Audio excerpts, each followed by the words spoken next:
মুসলিম শরীফের 1919 নম্বর হাদিস রাসূলুল্লাহ সাল্লাল্লাহু আলাইহি সাল্লাম বলেছেন যে ছোটদেরকে দয়া দেখায় না এবং বড়দেরকে সম্মান করে না সে আমাদের দলভুক্ত নয়।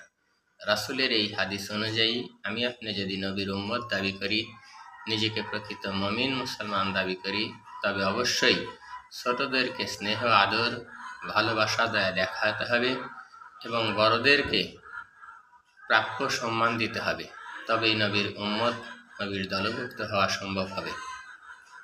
আপনি বড়দেরকে সম্মান করবেন এ কারণে যে সে আপনার আগে দুনিয়াতে আসছে, আপনার নেকির তুলনায় হয়তো তার নেকি বেশি, দুনিয়া সম্পর্কে তার ধারণা বেশি। অপরদিকে আপনি ছোটদেরকে স্নেহ ভালোবাসা আদর দেখাবেন, সে আপনার চেয়ে দুনিয়াতে পরে আসছে, আপনার তুলনায় হয়তো তার পাপ কম।